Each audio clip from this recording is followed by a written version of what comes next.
नमस्कार। मुद्दे की बात में आप सभी का स्वागत है। मैं हूं आपके साथ यशी शुक्ला और आज मुद्दे की बात में बात यूपी की हवा पर 2700 करोड़ का दाव।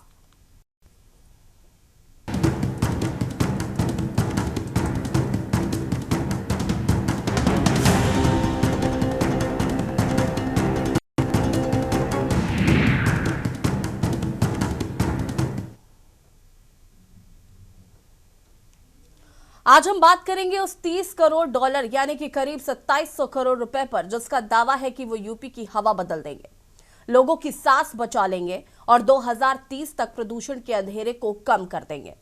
विश्व बैंक ने यूपी की सरकार को ये फंडिंग मंजूर कर दी है, लेकिन सवाल यह है कि क्या पैसा आ जाने से हवा साफ हो जाएगी? क्या 2030 तक यूपी की हवा दिल्ली से बेहतर होगी, या ये सिर्फ कागजी योजना है जो फाइलों में ही कहीं गुम हो जाएगी? क्योंकि हकीकत यह है कि यूपी के कई शहर नोएडा, गाजियाबाद, कानपुर, लखनऊ, वाराणसी साल में महीनों तक AQI 300-400 के बीच झूलते रहते हैं। बच्चों से बुजुर्गों तक सांस, अस्थमा, हृदय रोग बढ़ रहे। किसान पराली से लेकर उद्योगों की चिमनियों तक प्रदूषण के मोर्चे पर यूपी की चुनौती बहुत बड़ी है। सरकार का दावा है कि इस प्रोजेक्ट के बाद 39 लाख परिवारों को साफ ईंधन मिलेगा, 500 ई बसेस चलाई जाएंगी, 15,000 ई3 व्हीलर सड़क पर आएंगे, 13,500 भारी वाहनों को बदला जाएगा, MSMEs को क्लीन टेक्नोलॉजी मिलेगी और शहरों में ग्रीन इंफ्रास्ट्रक्चर लगेगा और किसान कंप्रेस्ड बायोगैस से फायदा उठाएंगे। ये योजना सुनने में शानदार है, लेकिन मूल सवाल यह है कि क्या ये प्लान ग्राउंड पर उतरेगा या 2700 करोड़ का इस्तेमाल भी दिखाने भर की विकास तस्वीर में बदल जाएगा? क्या ये 2030 की डेडलाइन सिर्फ एक और जुमला बनकर रह जाएगी? राजनीतिक तौर पर यह मुद्दा बेहद गर्म है, क्योंकि विपक्ष का कहना है कि हवा साफ करना सरकार का काम है, विदेशी लोन लेकर नहीं। सरकार विकास के नाम पर कर्ज का बोझ बढ़ा रही है। पिछले प्लान्स का क्या हुआ? AQI तो पहले से ही खराब है। वही सत्ता पक्ष का कहना है कि यूपी पहली बार वैज्ञानिक मॉडल पर काम कर रहा है। इलेक्ट्रिक ट्रांसपोर्ट और बायोगैस सिस्टम भविष्य की जरूरत है। ये पैसा लोन नहीं बल्कि निवेश है, राज्य की सांस के लिए जरूरी है। लेकिन सवाल है कि राजनीतिक बहस कब तक चलेगी? हवा का जहर तो आज भी फेफड़ों में जा रहा है। क्या ये योजना वास्तविक बदलाव का आगाज है या एक और राजनीतिक पोस्टर या फिर चुनावी विज्ञापन जैसा? आज यूपी की हवा इतनी जहरीली क्यों है? बढ़ता उद्योग, कोयला आधारित कुकिंग, डीजल वाहन, कचरा जलाना, स्लॉटर वेस्ट, पशुधन अपशिष्ट, खेती में रासायनिक उपयोग और शहरों में अनियोजित विकास, इन सब ने मिलकर हवा को ऐसा बना दिया है कि विश्व स्वास्थ्य संगठन ने यूपी के कई शहरों को भारत के सबसे प्रदूषित शहरों की सूची में रखा है। बच्चों के फेफड़ों में स्थायी नुकसान हो रहा है, हर साल लाखों मौतें हवा के कारण होती है। तो सवाल है कि क्या 2700 करोड़ से यह डैमेज रुक पाएगा, या असली दिक्कत सिस्टम, निगरानी और राजनीतिक इच्छा शक्ति की है? क्या सरकार का यह कदम ऐतिहासिक है? क्या यूपी वाकई अगले 5-7 साल देश का ग्रीन स्टेट बन सकता है, या ये भी सिर्फ एक महंगा प्लान है जिसकी फाइलें मोटी होंगी लेकिन हवा पतली नहीं होगी? 2030 का सपना बनाम 2025 की प्रदूषित सच्चाई।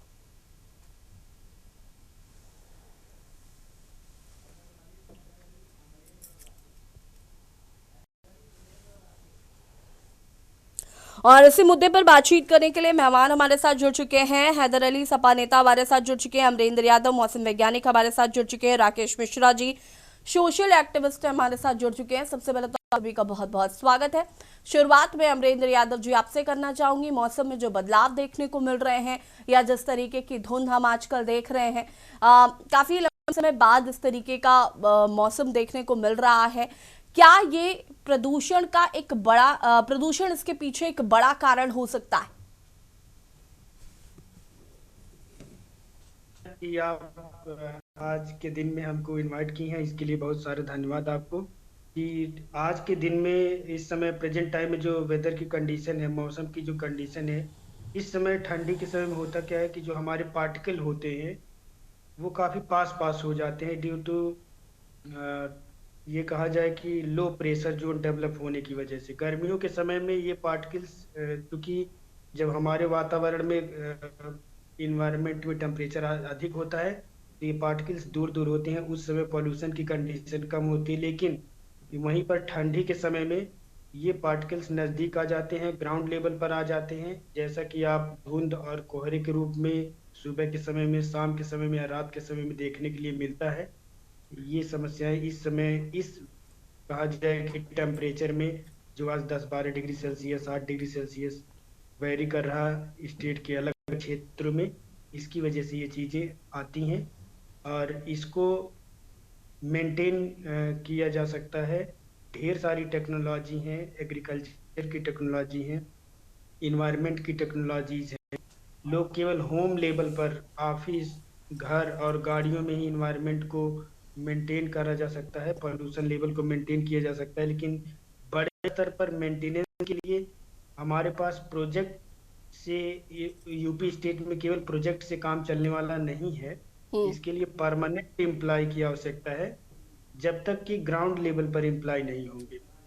हमारा भारत मौसम विज्ञान विभाग नई दिल्ली में, आईआईटीएम पुणे में और इसके अलावा प्रदेश के हर एक बड़े शहर में, जैसे लखनऊ में metrological centre, regional metrological centres बनाए गए हैं, जो कि एक एरिया स्पेसिफिक, काफी एक बृहद एरिया को कवर करते हैं। इसके लिए यदि हम मैनेज करने की बात करें तो ग्राउंड लेवल पर इसकी स्टाफ होना चाहिए और ये रेगुलर काम करने की आवश्यकता है, क्योंकि जिस प्रकार से इंडस्ट्रियलाइजेशन और कृषि पर भी बढ़ा हुआ बोझ, क्योंकि हमारा पॉपुलेशन इतना है इंडिया का या यूपी का, इसके भरण पोषण के लिए एग्रीकल्चर की जो भी टेक्नोलॉजी है, चाहे वो ज़्यादा जुताई की बात हो, चाहे वो पराली जलाने की बात हो, चाहे वो केमिकल एप्लीकेशन की बात हो, चाहे वो फर्टिलाइजर्स एप्लीकेशन की बात हो, ये सारी चीज़ें बढ़ती जा रही हैं।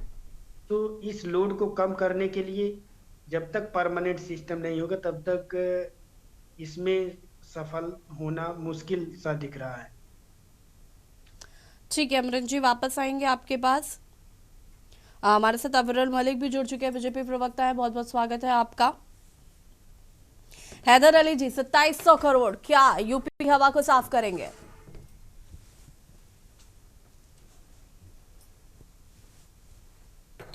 मेरी आवाज आ रही है अब तक? जी।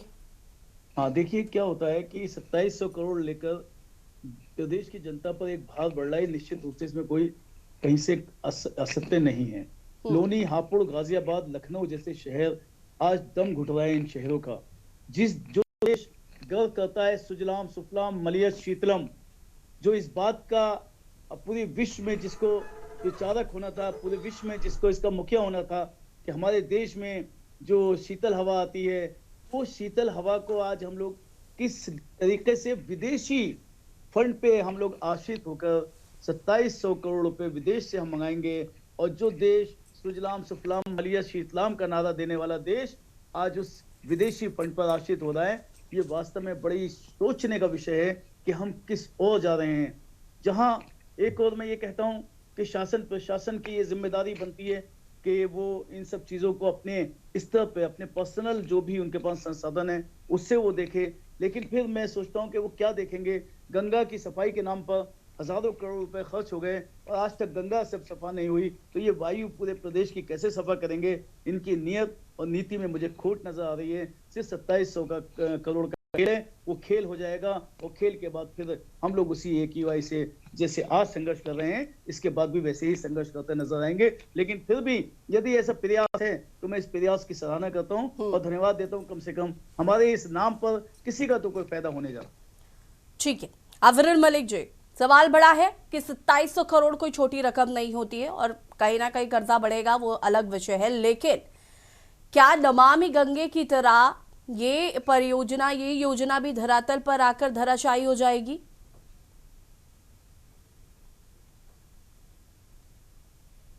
जी, ये देखिए, जहां तक विषय एक तरीके से धरातल का, तो निश्चित रूप से धरातल पे पूर्ण रूप से इफेक्टिव हो, इसे सुनिश्चित करने का काम हमारी सरकार कर रही है। और उसके साथ साथ जहां तक यूपी के पर्यावरण का विषय है, यूपी की हवा का विषय है, वायु प्रदूषण को समाप्त करने का विषय है, तो मैं समझता हूं ये अत्यंत महत्वपूर्ण विषय है, इसमें किसी रूप में कोई दो राय नहीं है। और उसके साथ साथ प्रत्येक व्यक्ति की जिस तरीके से लगातार लोगों को बीमारियां बढ़ती जा रही हैं, वो वायु प्रदूषण के कारण एक तरीके से समस्याएं होती हैं।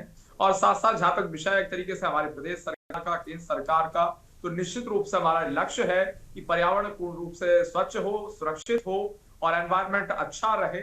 और उसके साथ साथ जहां तक वायु प्रदूषण का विषय है, तो निश्चित रूप से अगर एनसीआर रीजन की बात कर जाए, जो उत्तर प्रदेश में पड़ता है, चाहे वो गाजियाबाद का विषय हो, बागपत का विषय हो, अन्य क्षेत्रों का विषय हो, एनसीआर रीजन काफी वैसे बड़ा है, तो निश्चित रूप से यहाँ एक तरीके से मैं समझता हूँ काफी प्रदूषण रहता है।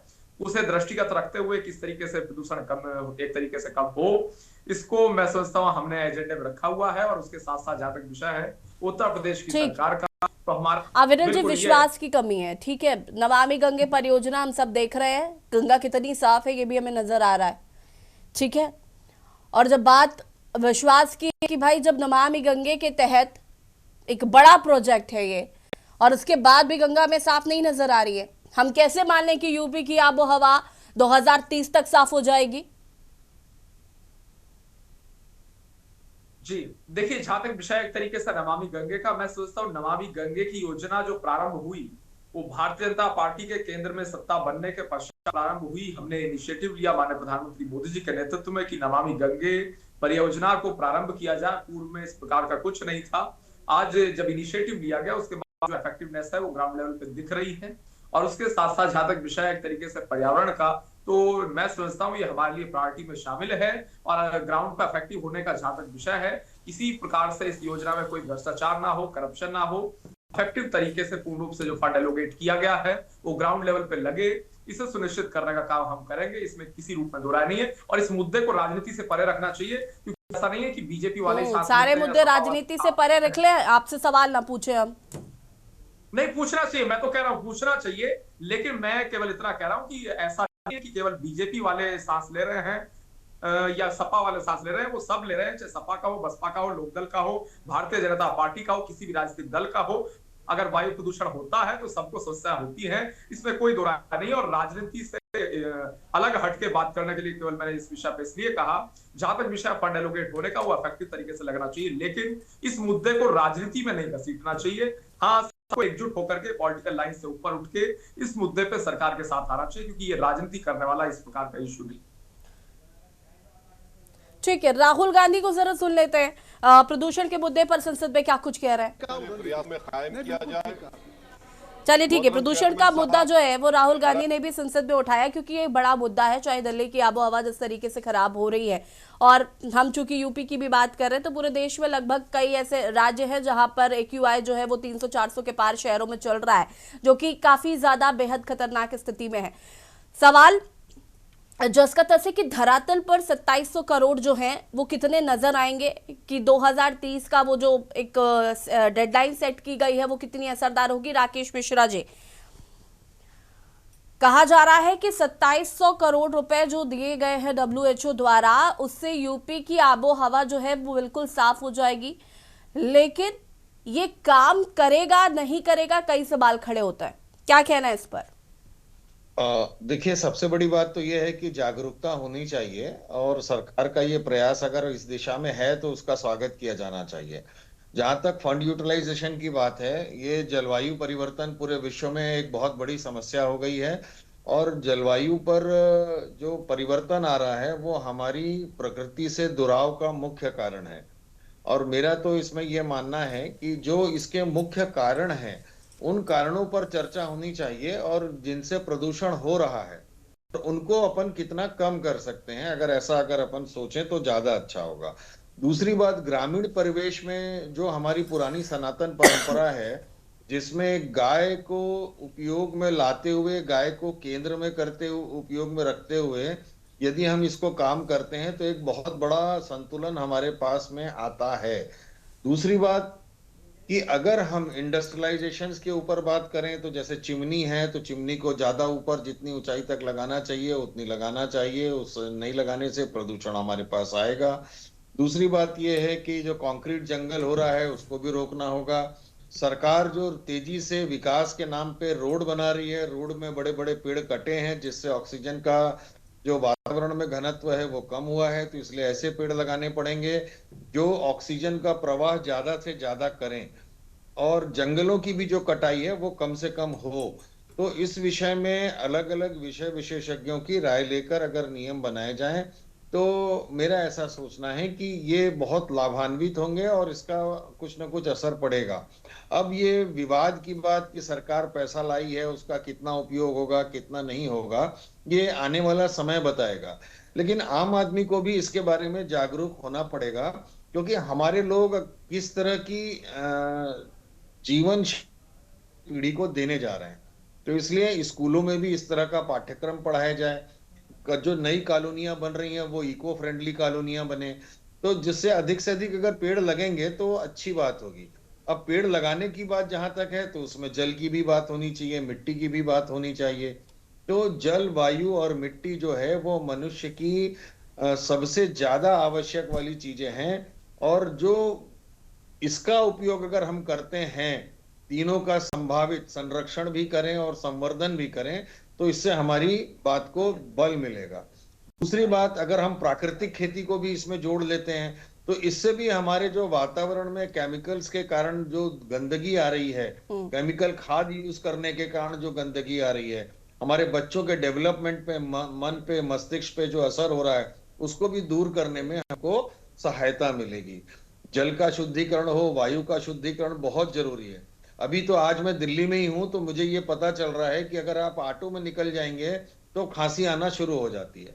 लेकिन यहां पर जो समस्या है, पेड़ों के घनत्व से जो ऑक्सीजन निकल रही है उससे ज्यादा ऑक्सीजन लेने वाले लोग हैं।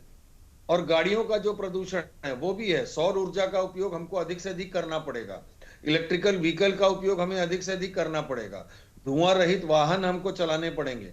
तो ऐसी बहुत सारी चीजें हैं जिसका अध्ययन अगर किया जाए, जिस पर बारीकी से काम किया जाए, तो निश्चित रूप से इसके पॉजिटिव रिजल्ट आएंगे, ऐसा मेरा मानना है। ठीक है, चर्चा को आगे बढ़ाएंगे। आप सभी हमारे साथ बने रहिएगा। बात कर रहे हैं यूपी की हवा पर 2700 करोड़ का दाव। रुकेंगे एक छोटे से ब्रेक के लिए, जो हाजिर होते हैं।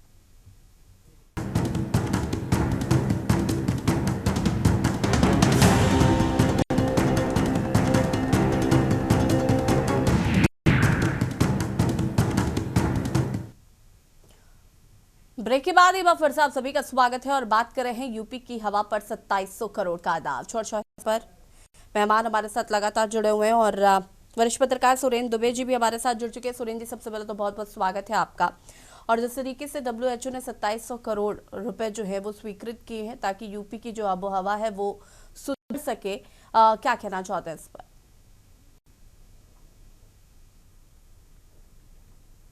अनम्यूट कीजिएगा प्लीज।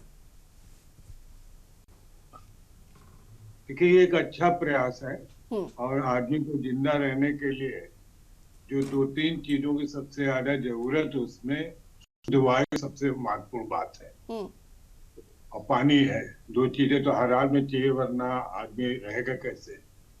तो जो जिस ढंग का पोल्यूशन आजकल है, हम जितनी कारें इस्तेमाल करते हैं, AC इस्तेमाल करते हैं, बिल्डिंग कंस्ट्रक्शन लगातार होता रहता है और आजकल कोहरा है, तो इस सबसे एयर पोल्यूशन तो जबरदस्त है।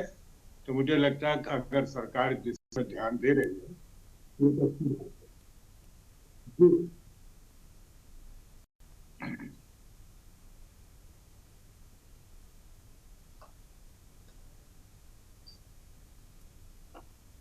सुरेंद्र जी जी, इसके फोन आ गया कोई। हाँ, तो मैं ये कह रहा कि एक अच्छा प्रयास है और सरकार इसमें अधिक से अधिक जो भी पैसा दे रही है उसका इस्तेमाल किया जाना चाहिए। और एयर पोल्यूशन हमें जिंदा रखने के लिए सबसे बड़ी आवश्यकता है, क्योंकि बगैर सांस के तो कुछ नहीं होगा और सांस लेने के लिए स्वच्छ वायु चाहिए। तो मैं सोचता हूँ सरकार के इस प्रयास की सराहना की जानी चाहिए। जी सुरेंद्र जी, लेकिन जो विपक्ष का कहना है कि धरातल पर ये 2700 करोड़ आए वो बहुत अच्छी बात है, सरकार इस बारे में सोच रही है वो भी बहुत अच्छी बात है, लेकिन धरातल पर इसका असर भी दिखना चाहिए या धरातल पर ये पैसा इन्वेस्ट होना चाहिए। जिस भी तरीके से सरकार करना चाहती है, जो भी एक इंफ्रास्ट्रक्चर है, जिस तरीके से वो इसको करेंगी, आगे इस पर काम करेंगी, क्योंकि नमामि गंगे हमारे पास एक बड़ा एग्जाम्पल है। गंगा बहुत हद तक अभी हम देख रहे हैं कई ऐसी जगह पर है जहां पर गंगा नहीं साफ हो पाई है, और एक बड़ा प्रोजेक्ट रहा है, वो प्रधानमंत्री का ड्रीम प्रोजेक्ट रहा है। तो अगर हम अब यूपी की आबो हवा को स्वच्छ रखने की बात करते हैं, 2700 करोड़ रुपए जब WHO देता है, तो कहीं ना कहीं ये जिम्मेदारी बनती है कि इसका जो व्यय हो पैसे का वो सही जगह पर हो, उसका इस्तेमाल ठीक तरीके से हो, ना कि बंदर बाट हो जाए। विपक्ष की आशंका अपनी जगह ठीक है, क्योंकि हमारा आपका अनुभव यह है कि जो भी पैसा आता है बड़ी योजनाओं के लिए, उसमें काफी कुछ घपला होता है, भ्रष्टाचार होता है। लेकिन इस आधार पर हम उस योजना को गलत तो नहीं बना सकते।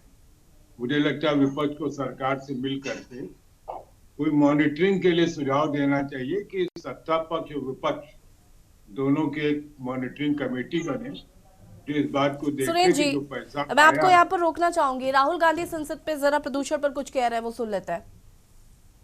जी, लेकिन मैं कह रहा हूँ ना कि भाई आप उसको interesting issue, because I'm certain that there will be full agreement between government and us on this issue. This is not a not a ideological issue. This is everybody in this house would agree. Air pollution, the damage it is doing to our people, is something that we would like to cooperate on. I think it's important that the government develops a plan for how to get rid of air pollution in our cities. We are more than happy to cooperate with the government on developing such a plan. There are not many issues these days that the government and the opposition, entire opposition, can agree on, and I think it's a very good idea that we have at least one. Rightly said, but during 0 hour, I think so there is a time constraint. If you want to bring some resolution under any appropriate law, so speaker will allow for a debate for the, I think, let me just kindly make it brief. Let me conclude. Please. So I think this is an issue where, everybody says government opposition meeting all the time. This is one issue where we can show the country that we can also plan and work together to solve something that is critical. I think the government should have a discussion in Parliament. We should all have a discussion in Parliament, and we should try and not make it a discussion. ठीक है, राहुल गांधी का कहना है कि भाई air pollution जिस तरीके से गंभीर मुद्दा है और इस पर विपक्ष भी कहीं ना कहीं सरकार के साथ है। अगर वो इसको लेकर कुछ करती है तो विपक्ष पूरी तरीके से साथ देगा। सुरेंद्र जी, मैं पहले आपको सुझाव दे रहा था कि विपक्ष को ये मांग करनी चाहिए कि सरकार के साथ से एक ज्वाइंट मॉनिटरिंग कमेटी बने, ताकि जो ये पैसा जाता है उसका सही इस्तेमाल हो, इसको देखा जा सके। और भ्रष्टाचार है, सरकारी विभाग में कोई काम होता है, इससे आप इनकार नहीं कर सकते, लेकिन भ्रष्टाचार को रोकना भी सरकार और विपक्ष की जिम्मेदारी है। और जो बड़ा काम तो होनी चाहिए, इसलिए किसी भ्रष्टाचार हो जाएगा, इसलिए पैसा ना आए और उसका इस्तेमाल ना हो, मैं इसका मतलब नहीं समझता। ठीक है, विपक्ष तो साथ देने के लिए तैयार है। अब ये 2700 करोड़ का जो वहन है वो कैसे होगा और क्या वाकई यूपी की हवा साफ होगी, ये देखना होगा। आप सभी का बहुत बहुत शुक्रिया चर्चा में शामिल होने के लिए। और मुद्दे की बात में आज बात कर रहे हैं 2700 करोड़ जो कि WHO द्वारा दिए गए हैं यूपी को, और कहा जा रहा है कि 2030 तक यूपी की आबो हवा जो है वो पूरी तरीके से स्वच्छ हो जाएगी। कहीं ना कहीं विपक्ष द्वारा सवाल जरूर उठाए जा रहे हैं, लेकिन विपक्ष साथ देने के लिए भी तैयार है कि यूपी की आबो हवा को स्वच्छ रखना होगा। फिलहाल के न्यूज की खास पेशकश में इतना ही। देखते रहिए के न्यूज जरिया।